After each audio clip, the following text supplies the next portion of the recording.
അള്ളാഹുവിനെ സാക്ഷി നിർത്തിയിട്ട് നിങ്ങളോടൊരു കാര്യം ഞാൻ പറയുകയാണ്.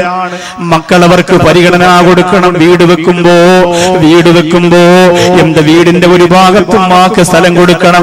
വീട്ടിന്റെ വേലക്കാരിക്ക് കൊടുക്കുന്ന പോലെയല്ല, വേലക്കാരന് കൊടുക്കുന്ന പോലെയല്ല. അള്ളാഹുവേ, കലീമുല്ലാഹി മൂസാ നബി അലൈഹിസ്സലാത്തു വസ്സലാം ഒരിക്കൽ അള്ളാഹുവിനോട് ചോദിച്ചു, റബ്ബേ, എന്റെ സ്വർഗത്തിന്റെ കൂട്ടുകാരൻ ആരാണ് തമ്പുരാനെ? എന്റെ സ്വർഗത്തിന്റെ കൂട്ടുകാരൻ ആരാണ്? എന്റെ സ്വർഗത്തിന്റെ കൂട്ടുകാരൻ ആരാണ്? ആ സമയത്ത് ബഹുമാനപ്പെട്ട മൂസാ നബിയോട് അല്ലാഹു പറഞ്ഞു, ഇദ്ഹബ് ഇലാ ബലദികദാ തജിദു റജുലാ, ഞാൻ പറഞ്ഞു വരുന്ന ഒരു സ്ഥലത്തേക്ക് നീ ചെല്ലുക, അവിടെ ഒരു യുവാവിനെ നിനക്ക് കാണാം, അവനാണ് സ്വർഗത്തിലെ നിന്റെ കൂട്ടുകാരൻ. മൂസാ നബി ചോദിച്ചു, അല്ലാഹുവേ, അയാൾ ഇപ്പോഴും ജീവിച്ചിരിക്കുകയാണോ? എന്റെ സ്വർഗത്തിന്റെ കൂട്ടുകാരൻ ഇപ്പൊ ജീവിച്ചിരിക്കുകയാണോ?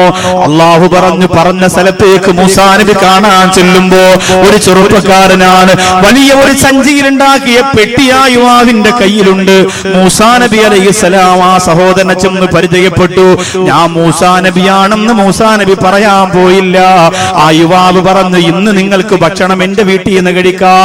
അതിഥികളെ സ്വീകരിക്കുന്നതിന് വലിയ പുണ്യം കൽപ്പിച്ചിരുന്ന കാലഘട്ടമായിരുന്നു അത്.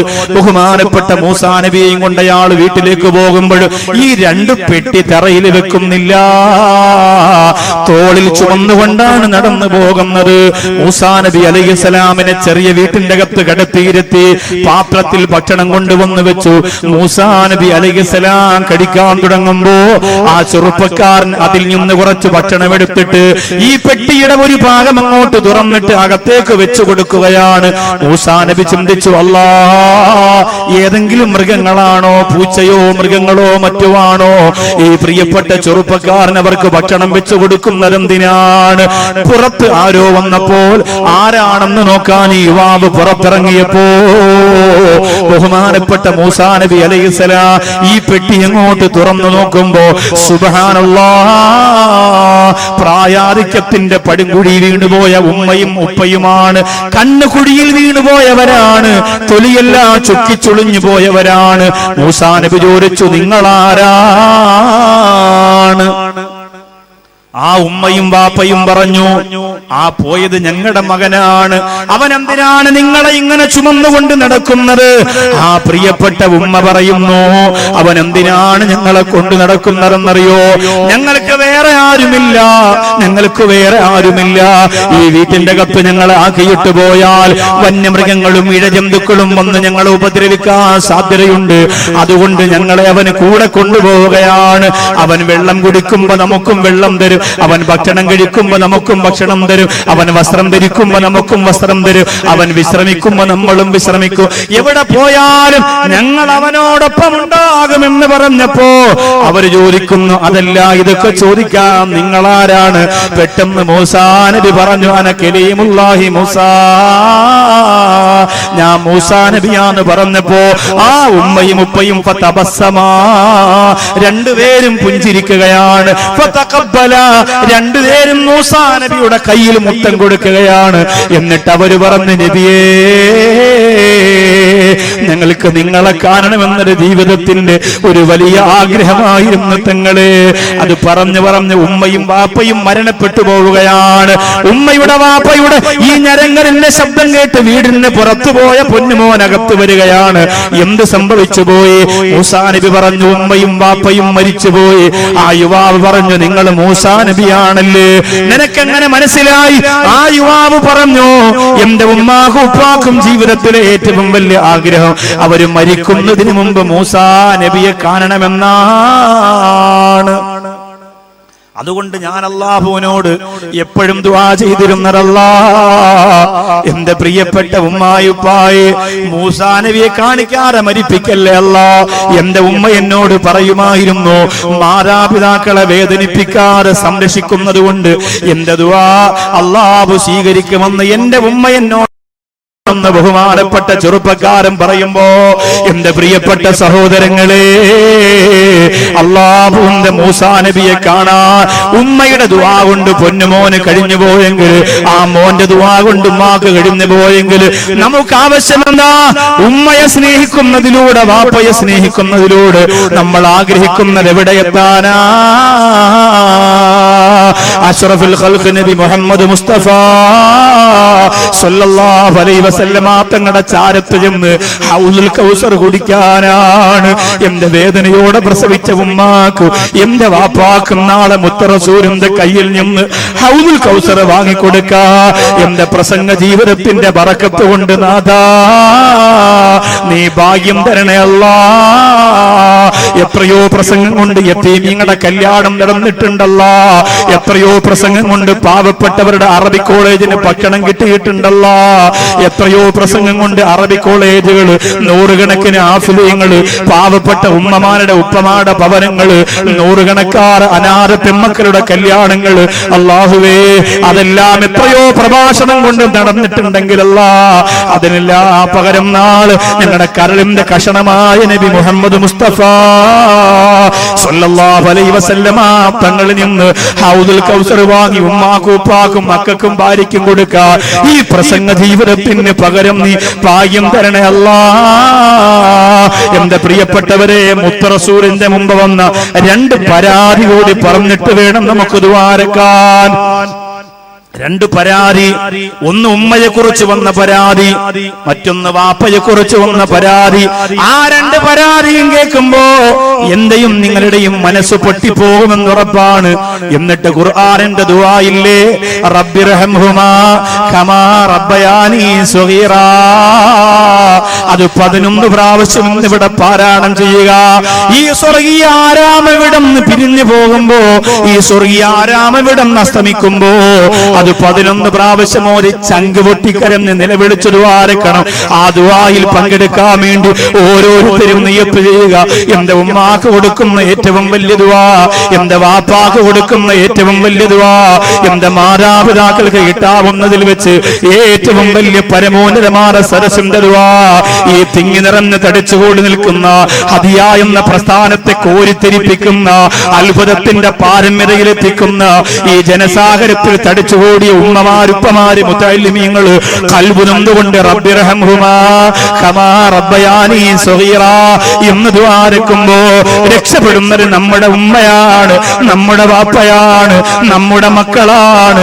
അൽഹംദുലില്ലാഹ്, ആ രണ്ട് ചരിത്രവും ആ ദുആയും വരുന്നതിന് മുമ്പ് എന്റെ മുമ്പിൽ നിൽക്കുന്നവരോട് പറയുകയാണ്, ഹദിയ എന്ന സംഘടന നിങ്ങളുടെ പണം പിരിച്ചിട്ട് പൊട്ടടിക്കുന്നവരല്ല, സ്വന്തം കീശ വീർപ്പിക്കുന്നവരല്ല, സ്വന്തം കുംഭ കീർത്തിക്കുന്നവരല്ല.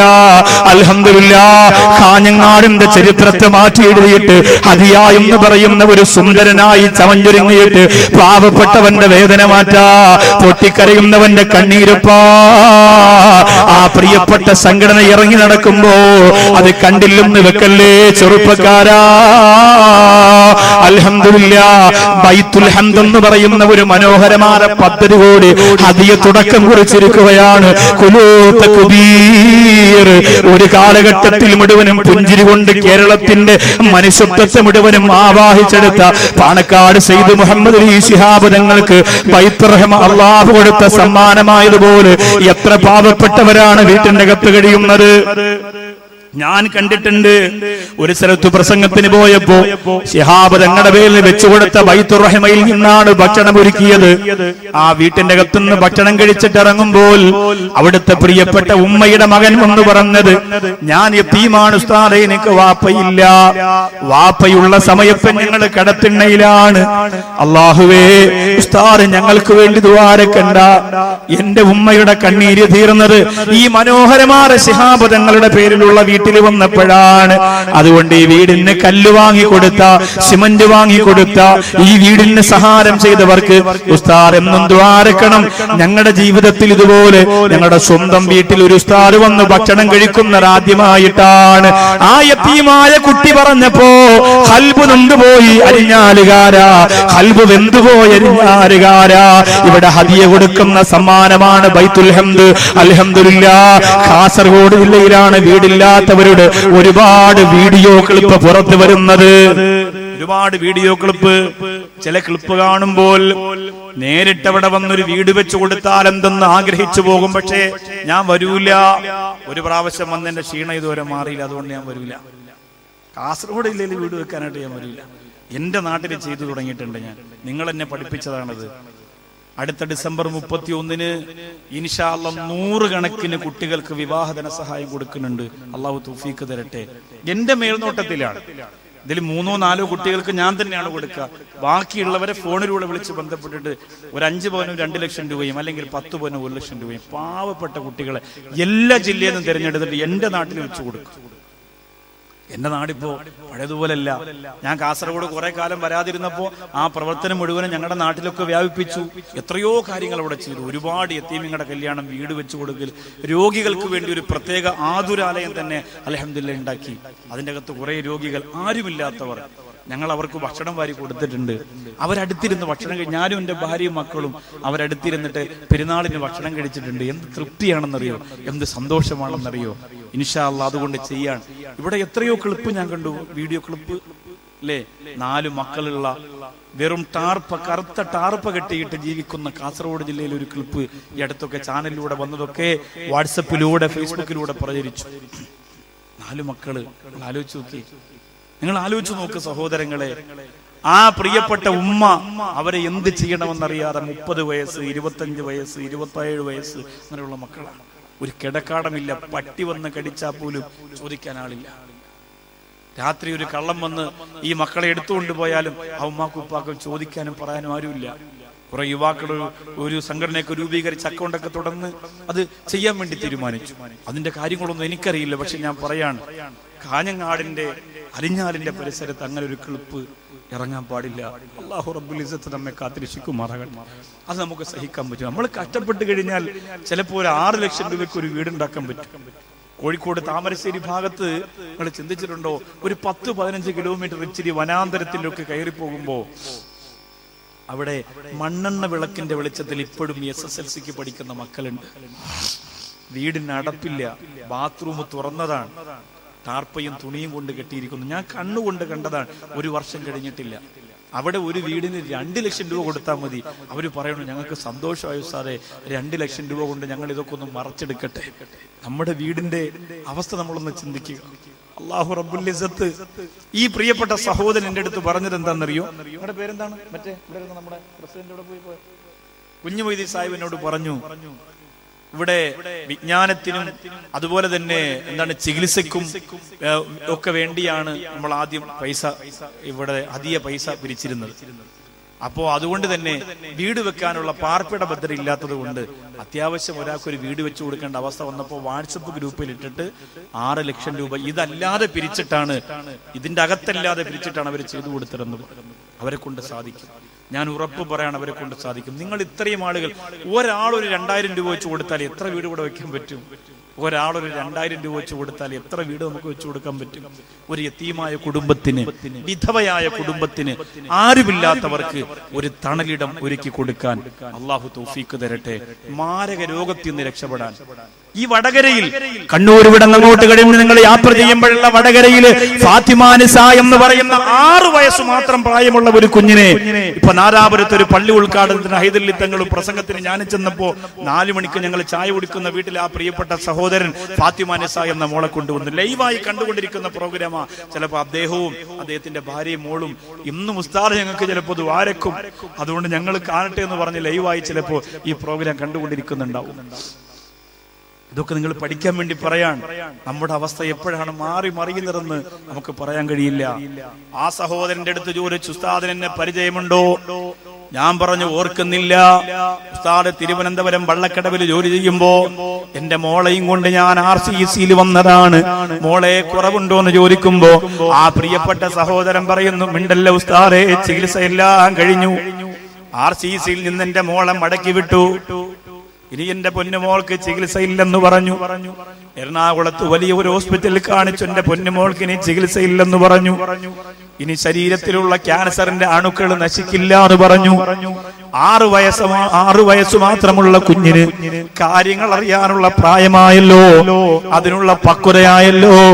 അതുകൊണ്ട് അല്ലാഹ് ആ പ്രിയപ്പെട്ട പൊന്നുമോക്കറിയാം ഇനി എത്ര നാളാണ് ഉമ്മയെ കാണുന്നത്, എപ്പോഴും മരിക്കുമല്ലോ. അല്ലാഹുവേ, ഞാൻ ആ പൊന്നുമോളോട് തമാശക്ക് മോളൊന്ന് ചിരിച്ചേ എന്ന് പറഞ്ഞ് കവളത്തൊരു നുള്ളു കൊടുത്തപ്പോ ആ മോള് തലതിരിച്ചു കളഞ്ഞു. ആ ഉപ്പ പറയുകയാണ്, എന്റെ തങ്കക്കുടം ചിരിച്ചിട്ടെത്ര നാളായെന്നറിയോ എന്റെ ഉസ്താദേ, എന്റെ പൊന്നുമോള് ചിരിച്ചിട്ടെത്ര നാളായെന്നറിയോ. അല്ലാഹുവേ, അല്ലാഹുവേ, അങ്ങനൊരു അവസ്ഥ ഞങ്ങളുടെ മക്കൾക്ക് നീ ഒരിക്കലും വരുത്തരുത് അല്ലാ. ഈ അരിഞ്ഞാല് വന്ന പ്രിയപ്പെട്ട സഹോദരങ്ങളുടെ മക്കളെ മാരക രോഗത്തിൽ നിന്ന് രക്ഷപ്പെടുത്തണേ അല്ലാ, മാരക രോഗത്തിൽ നിന്ന് രക്ഷപ്പെടുത്തണേ അല്ലാ. ബൈത്തുൽ ഹംദ് എന്ന പദ്ധതിയിലേക്ക് അബൂദാബിയിലുള്ള ഒരു പ്രിയപ്പെട്ട സഹോദരൻ 50,000 രൂപ, ഞാനിത് പറയുമ്പോ ഉസ്താദ് പിരിവ് തുടങ്ങി എന്ന് പറഞ്ഞ് എഴുന്നേറ്റ് പോകുന്ന ഒരു നിസ്സഹകരണം നിങ്ങളുടെ മനസ്സിലുണ്ടാവരുത്. ഒന്നും കൊടുക്കാൻ കഴിഞ്ഞില്ലെങ്കിലും ഒരുപാട് വൈകാതെ മാതാപിതാക്കൾക്ക് ആയത്തോതി ദുആരക്കുന്ന സദസ്സല്ലേ. എന്തിനാണ് നമ്മളതിനെ നിരുത്സാഹപ്പെടുത്തി മടങ്ങിപ്പോകുന്നത്? ഒന്നൊരുമിച്ചിരുന്നിട്ട് ദ്വാരന്നിട്ട് എത്ര കാലമായി ചെറുപ്പക്കാരാ ഈ കാസർഗോഡ് ജില്ലയുടെ മണ്ണിൽ വന്നിട്ട് പൊട്ടിക്കരഞ്ഞുകൊണ്ടൊന്ന് ദുആ ചെയ്യാൻ സമയം ഇപ്പോഴല്ലേ പെങ്ങളെ കിട്ടിയത്. അതുകൊണ്ട് നിങ്ങളെ കൊണ്ട് കഴിയുന്നത് ചെയ്താ മതി. പക്ഷേ ഞാനൊരു കാര്യം ഉറപ്പ് പറയുകയാ, അരിഞ്ഞാലിന്റെ മണ്ണിനെ അത്ഭുതപ്പെടുത്തിയിട്ട് തടിച്ചു കൂടിയ 10,000 ഒരുപോലെ കരഞ്ഞുകൊണ്ട് ആമീൻ പറയുമ്പോ അല്ലാഹു അത് തട്ടിക്കളയുന്നത് എങ്ങനെയാണ് ചെറുപ്പക്കാരാ? കരുണയുള്ള റബ്ബേ, സ്നേഹമുള്ള അല്ലാ, മാരക രോഗത്തിന്റെ അണുക്കളെ തൊട്ട് ഞങ്ങളെ കാക്കണേ അല്ലാ.